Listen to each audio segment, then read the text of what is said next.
Buyer representation. Okay, it's a subject I'm pretty passionate about because it's something that I think can affect you all quite positively. And I've been doing it for many years for a number of clients, both myself in a previous life and a number of clients now. And most agents say, well, hold on, we represent sellers, not buyers. I say, well, sort of, are you estate agents or sellers agents? And the opportunity presented by acting for buyers has so many advantages, many of them indirect, that I'll whip through now. It's going to be a very short, sharp presentation because it's not a difficult concept to address, but there are barriers, and the main barriers, you're probably, those of you sitting there saying, hold on, how does that work, and conflict of interest and all this kind of thing. We'll deal with all that stuff. But I would go so far as to say that we could actually, if you implement buyer representation into your current business at probably zero cost, I would predict that you could, if you do it properly, as much as double your business. And that is a hell of a claim. I do understand that. But the opportunity is that huge, and it is right there for the taking. I'm imagining at the moment your stock is potentially a little bit low. Would you like a few more instructions, maybe? Is always the case. And that's always a problem, I know, and it's all your marketing and everything else that goes with it. How do we get more instructions? How do we get more instructions? There's an alternative, though. Let not the lack of instructions be the problem, because the one thing you have got is loads of buyers, probably. And you hope that those buyers would buy your instructions. Actually, they already have. You haven't got any instructions left because you sold them all this year. But there's the opportunity. You've got these red-hot buyers who actually really like you, and they really would like to work through you. They'd love to buy through you. You just don't happen to have the right property for them on your books at this time. That's how it is, isn't it? So no matter how much they like you, you're still going to wave goodbye to them, and they go and buy a property that's on one of your competitors' books, and nothing you can do about it. What buyer representation does is simply help those people buy one of your competitors' instructions. And the competitor gets a fee from the seller, and you get a fee from the buyer. This is not a half commission split I'm suggesting at all. It is the poor buyer, if you think about it, the buyer takes the greatest risk in the whole transaction in property in this country. You get a surveyor to make sure it's not falling down. You get a lawyer to make sure it's legally okay. But there's nobody to actually help them buy the property and make the right decision that's right for them. And that's what buyer representation does. In my version, which is buyer representation light, and so you've got all these wonderful buyers. Now, I would guess that you probably currently sell, if you're an average agent, you don't actually probably cut above average agents, maybe, I don't know, but most agents would sell to about 5% of their applicant database. Does that feel about right to you? It's not very impressive, but does it feel about right? 5-6%? If you look at your figures, it probably is. That means 95% of your buyers fail to buy through you. And that's a huge failure rate. You could look at it the other way. Oh, but we act for sellers, and we sell 95, if not 99 or 100% of our properties. But we don't make any money from all those other buyers, from the vast majority of the buyers that we spend money on attracting. And that is potentially a problem, but from that problem comes the opportunity. Because if you represent a buyer, you've actually got a higher chance of making money on that transaction, and faster as well. We'll look at that in a second. You make faster money by representing buyers than you do by representing sellers. So, on the basis, if you do fail to sell currently to 95% of your buyers, if you could just, which means you do sell to 5% of them, and that's your business, if you can convert just 5% of your current applicant database into paying buyer clients, we've just doubled your revenues, haven't you? And that's not such a tall order. With a bit of training, your negotiators should be able to move those buyers, selected buyers, good buyers, hot buyers, the right buyers, should be able to move them into client status. And they'll make about the same amount of money per deal as they would have done if it had been a seller client. Without any of the hassles, none of the listing issues, no subscription to portals or anything. It's just helping a buyer buy another agent's property. That might seem a little uncomfortable. Don't worry about it. I'm going to rattle through some figures. So let's just see. If you've got, I don't know, 550 applicants, let's say, 550 applicants. 5% of those, we know, buy through you. That means 27 people from those 550 applicants. That's 523 who don't buy through you. 50% of those, I'm guessing, don't buy at all. Tire kickers, time wasters, tourists, not that serious. Perhaps they don't actually buy. Let's say of those people, half of them do actually buy. Not through you, we know that, but they do actually buy eventually. And that's 261 who don't buy at all, and 261 who buy through one of your competitors, on which you make no money whatsoever, you have no interest in it. It's, what can you do? I didn't have the stock. He might have bought one of our houses if we'd had the right house on our books, or if we'd listed that house, if it hadn't have gone to the competitor, we could have sold that buyer that house. But no, he bought it through the competitor, and you made nothing on it. So, all you have to do, of those 102 applicants, if you can convert 30% of those to whom you offer the service, and in fact, bear in mind, these are buyers who will buy. So you've already discounted those who are not going to buy, the time wasters, the tourists, the tire kickers. So these are hot buyers. If you can identify the hottest buyers and convert 30% of them, 39% of them, 30% of them, that's 31 extra clients with a 90% chance of a transaction. You'll see why in a moment. There's a greater chance of a transaction with a represented buyer than there is with a represented seller. A seller could fail to sell. Too expensive, decided not to move after all, for one reason, or they switch to another agent. So that's a relatively serious seller. Maybe they may or may not sell. A buyer, a hot buyer, is definitely going to buy. Would you agree? And usually they buy quickly. A buyer registers, in month one. They see half a dozen properties, and they'll probably buy one of them, and a deal agreed within month one. That's 27 extra sales, 100% increase in business. In terms of the speed, I mentioned just now, a regular transaction takes a few months to find a buyer, usually not talking about the market we've just been through. We're not going to see that for a while, are we? But it takes a few months to find a buyer, then you exchange, then you complete.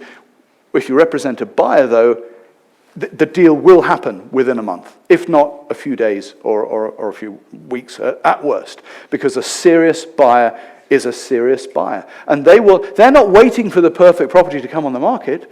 They need to see, because they've got a baby on the way, they've got a job move, they've got children starting school or whatever it is, they're not waiting for the perfect property. They'll see 7 properties and they'll buy the one that represents the best value. And if it's not exactly what they were looking for, they will compromise because they need to move house. That's the nature of a buyer, isn't it? We all know. We're masters of compromise. Our role is to help buyers compromise and buy a property that they may not otherwise have bought, or help them understand which property is right for them. Our job is to help people, buyers or sellers, make the right buying or selling decision that is in their best interest, which without our involvement, they might have had difficulty making. The appetite for this, I think, is higher than we might expect, because it used to be relocation agents who did this. I'm not suggesting you offer a relocation agency service, because that's too much like hard work, so I'm not worried about doing that. What I'm talking about is highlighting, finding, discovering the people who are discerning enough to want to pay you to act for them. So maybe you do your own tax return. Some people go to an accountant. We're looking for the people who will go to an accountant.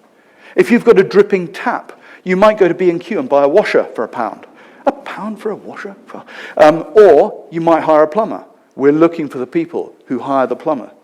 So there are discerning people who value services. If you're selling a wealthy person's house, it's an expensive house. Guess what? He drives an expensive car. His wife has expensive hair. They go on expensive holidays. Why would they choose a cheap agent for a start? But also, they would be quite prepared to pay for the service for a buyer to represent them, particularly if they're looking out of area. So it's a bit like having an uncle in the area. If I'm moving to Norwich, I don't know Norwich, and my uncle lives in Norwich, I might phone uncle and say, "Hi, uncle, I'm moving to Norwich. I've seen a house online, really like the look of it. What do you think?" And he might say, "You do realize it backs onto the sewage farm?" Or he might say, "Wow, they never come on the market. That's really good. Seems like a good price. Would you like me to have a look at it for you?" This is the type of service I'm suggesting. It's a hand-holding, friendly service. It's an uncle in the area, a brother, a sister in the area, just to help people buy. And there is increasing familiarity with the concept because we've got Phil and Kirsty, but there are some seriously successful agents doing this as well. You may know Simon Hawksley, Henry Pryor, of course. Perry Power, fantastic at this. Really good at this. I don't know if he's here today. And of course, Phil and Kirsty. And they sort of represent estate agents, and yet they act for buyers on the location show. And all these escape to the country and buying in the sun, it's all about the buyers, isn't it? Not the sellers. We're so used to acting for sellers, but the buyers are the people who carry the risk. The buyers are the people who need the advice and everything that goes with it. So they don't need to see everything. That's the joy of it. Just like, actually, I'll give you an example. It's my wife, Charlotte, here. Okay, now, it's a bit of a coincidence, isn't it, that we got married really young, out of school, okay? Isn't it a bit of a coincidence that Charlotte happened to be the same age as me, at the same time as me, in the same town as me, and thought that I might be reasonable marriage material as I thought Charlotte was? The chances of that happening surely must be, I don't know, one in a billion, because there are 6 billion people on Earth. As far as I've discovered to date, I'm not gay, so that makes 1 in 3 billion women that could have been suitable marriage material for Richard Rawlings. How come that one perfect partner happened to be right there at that time, at the same age, in the same place, and thought I was suitable too? That's remarkable. Is that so remarkable? I tell you what, no, it isn't. If I hadn't married Charlotte, I'm sure I would have found somebody else just as good. You know? Yeah, plenty of other fish in the sea. So when you're looking at houses, in the same way, that perfect house doesn't really exist. We might have this idea in our mind, but we take the best one that's available to us at the time. So far, it's worked out pretty well for 39 years. Actually, anyone approaching their 39th wedding anniversary, it's a really good wedding anniversary, because it's a really cheap wedding anniversary. There's a ruby one coming up, but 39 years is laughter. That's a great one, isn't it? Let's give each other laughter for 39 years. So, in the same way, people just need to see a quorum. It's usually 6, 7, 8 properties, isn't it? Once they've seen 6, 7, 8, because we're masters of helping them compromise, they will compromise and buy the one that represents the best value to them in the price they can afford, and they will buy that. That is the nature of a serious buyer. All we have to do, show them 7. Simple. What's the problem? We don't have 7. Unfortunately, this year, we've sold them all, if we had them in the first place. And how suitable would they be if we did have them? So all you have to do, other agents do have the 7. Hey, we can join some dots here. This person will buy. They need to see 7 properties. I don't have 7 properties. I've shown them that 1 or 2 that might be suitable on our, but they're not suitable. I don't want them to go and buy through Jackson Stops. What I'll do, I'll sign them up, I'll represent them, and I will help them buy through Jackson Stops. And they'll make their commission, and I'll make my commission. This is all working really well. Why not? Why not? Nothing wrong with that. So, of course, the problem is that each agent, of course, only has their own stock in this country. We're one of the few countries in the world where we don't have a proper multi-listing service, where properties are on each agent's books and they all share them together. When I started in this business in Holland Park in 1982, we had a great relationship, and all the agents would just share instructions on a half-commission basis. Worked really well, until a bloke called John opened up the road, and we used to send him our instructions on the same basis. We always took out for a beer on a Friday together, all the agents. He never came though. We sent him our instructions, but he never sent his back to us after a while. I thought, it's not playing the gentlemanly game. And not only that, he was out poaching our instructions that we'd sent to him. You can't do that, but yes, you can if you're called John Hunt. That was Foxton's. And he sold his business for £335 million, and I didn't. I think he had a point. But he rather destroyed that nice working relationship where agents would share each other's instructions. So now we've got to do it another way, a better way, and act for the buyer instead, without a conflict of interest, as we'll see. So what we do, it's just like a divorce lawyer. You know, a divorce lawyer is just an example. Can't represent both sides. Both sides can still go to a divorce lawyer, and they would sort of get advice, but it can't be impartial, can it? They'd probably get a deal through, but somebody would come out better than the other. And I think from this picture, I suspect that the lawyer there is representing the lady, wouldn't you? Looks like it. So we should have, it's a bit weird that we have agents representing sellers, but not buyers. In America, it's in America, you know, but there are more similarities than differences. Of course they do it. They do have conflict of interest in America because of the 6% that the seller charges. Anyone charging 6% here? No, not yet? Okay. We'll go with 3 for the time being.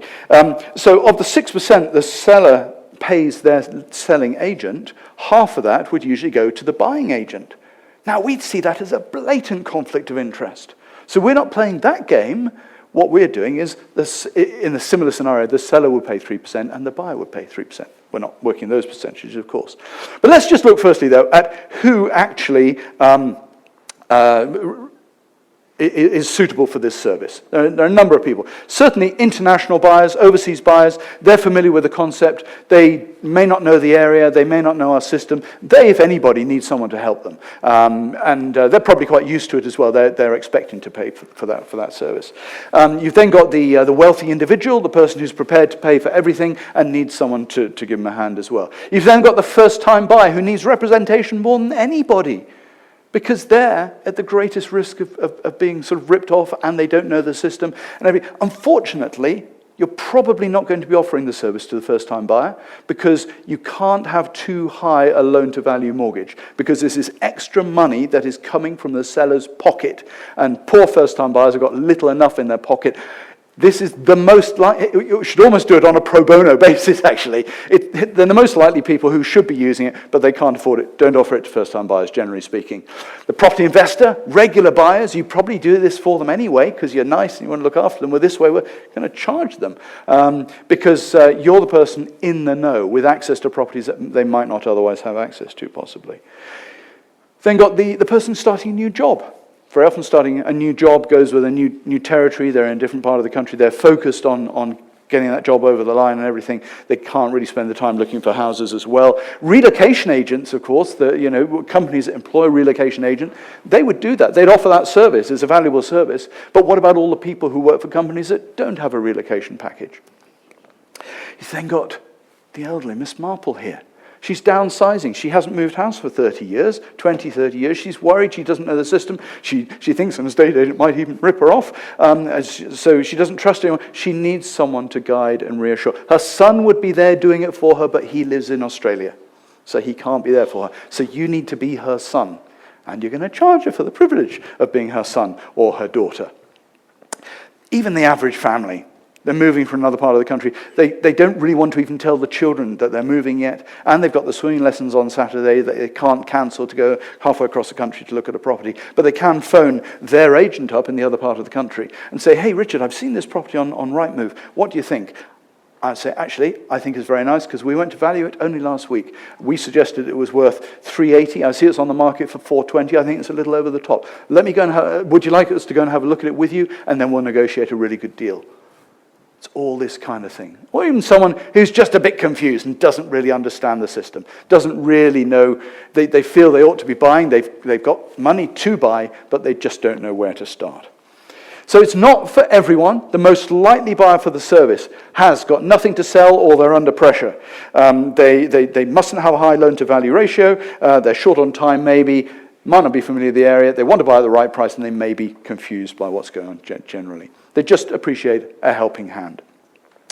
Various advantages to the buyer. I'm not going to whip through all these, but it basically means that now, instead of only being able to offer my own stock to my applicants, I can offer everything on the market. A single point of contact. We've built up, and it's a natural sale onto a buyer, because you've worked very well with them for a few weeks, you've shown them a few properties, you're getting on well with them, and then you get to the stage of, well, we actually ran out of things to show you, but tell you what, would you like us to represent you? Because what that means is I can now access all the other agents' properties on the market. And they've had a bad experience with another agent maybe, and they'd be delighted that you will continue that relationship and now be able to offer them other properties as well. And to negotiate on their behalf. And to liaise with solicitors and surveyors and everything. All the stuff we do for our sellers, we do for our buyers as well.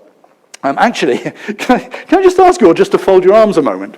Just fold your, those of you who are already asleep are folding your arms actually. Can you just do it the other way?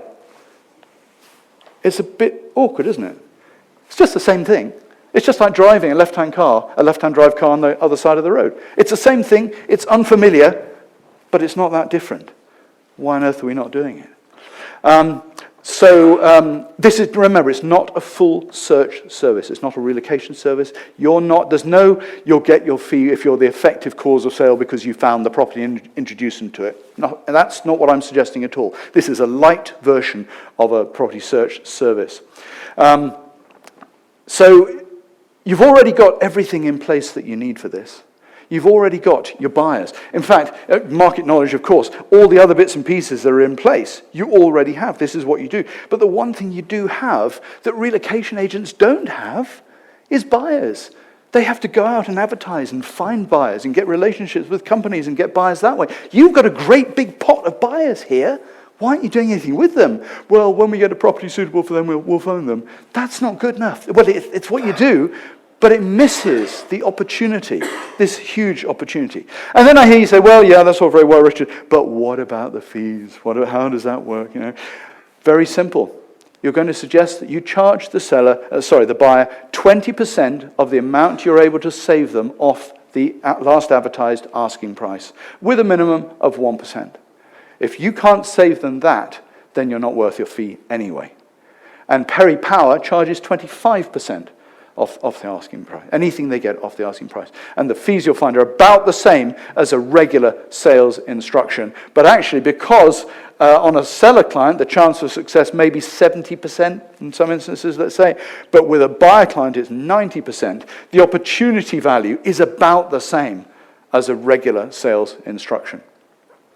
And it's right there, waiting to be taken. The process, I've kind of gone through it. They register in a regular way. You show them what you have, first and foremost. You build a relationship. You find out whether they're suitable for buyer represented status, and then sign them up. Research overpriced stock. That's the best one, because those are the properties they haven't seen because they're out of their price range, but the real price of those properties is much less than they're advertised for, which is now makes it accessible to them, the best property they've seen because it's in a different league, and you make the money because there's a big gap between the asking price and the real price that you're able to negotiate for them. So other agents, overpriced stock is a really good pool of properties.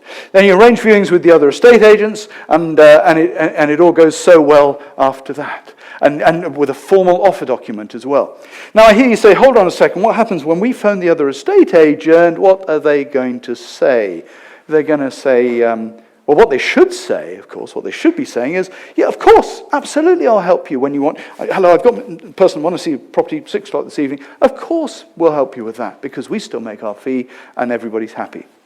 And if they say, oh, well, they might be on our books as well. I said, I'm sure they probably are. Well, what's their name? It's Mr. and Mrs. Farrington. Your prepared to say, yeah, absolutely. I've got a letter from them, the letter of authority engaging us to act for them. You're welcome to, you're welcome to call them to verify if you like, but they'll just put you back onto us. So that's fine. It's beginning to make a little bit more sense here. But you will, of course, possibly get the agent who says, hold on a second, instruction commission. You will maybe get somebody like that, which is fine. I don't mind that at all, because that is a big mistake on their part, because that gives you the opportunity to go and knock on the door, say, hello, Mr. Seller, it's Richard here from Rawlings Estates. Don't worry, I'm not after any commission. It's just I've got a buyer really keen to see your property. They're paying our fees. I contacted your agent this morning, but they didn't want to have anything to do with it. Oh, didn't they?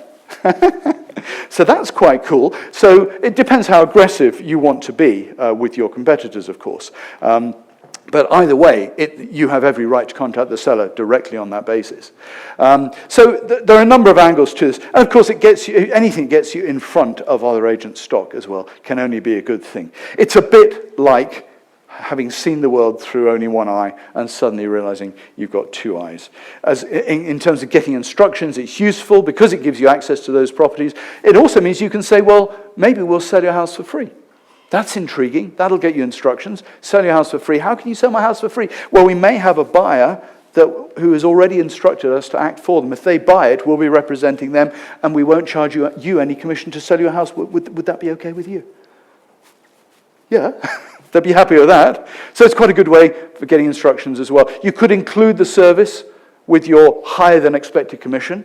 I know we charge 50% more than the other agents, but tell you what, we'll include the buyer representation service. So we'll act for you not only in your capacity as a seller to get the highest price on your sale, we'll also act for you in your capacity as a buyer to get you the lowest price on your purchase, and we'll make sure everything works together perfectly between the two. So you become somebody's my agent. You become that person that you'll be involved in all their transactions and everything else that goes with it. And there's a lot of comfort that goes with that. So acting for buyers as well as your seller, never in the same transaction, don't forget. You cannot act for buyer and seller in respect of the same transaction because there's obviously a conflict of interest. But it does mean that you're like a dentist who's just discovered that people have got 2 rows of teeth after all. Why have I been drilling, filling and billing for half a century, almost, or whatever, on the top jaw when they've got a lower jaw as well? It's the other side of the coin. Why on earth have we not been exposing ourselves to it? Why on earth have we not recognized that opportunity? So your post-virus action plan, all you've got to do is 4 things. Identify likely clients from your applicant database. You only need a small number of them, but get the right ones. Call them, offer them the buyer representation service, sign up just 5% of them, and double your revenues. Simple. Well, not as simple as it's easier for me to train than it is for you to do. I get that. But it is that simple. That's the plan. Now, I've got all the documentation, all the confirmation letters, the sole agency agreement, the formal offer documents, and a lot of it. And there's sort of an hour and a half training on it, 2.5 hour training on it as well, which you can purchase from me if you wish. And there are loads of questions you probably have, you'll have about this you'll want answered. Perfectly reasonable questions. I get all that as well. But we are out of time, so if you'd like to take it further or look at anything else, or the stuff that I do for agents, helping to persuade clients to do stuff you need them to do, please do chat to me afterwards or come and visit me at stand number, 11? There's a picture of it, that's what it looks like, just so you know what you're looking for. Ignore the others, go to the black and yellow stand, and thank you very much for attending anyway. Thank you. Okay.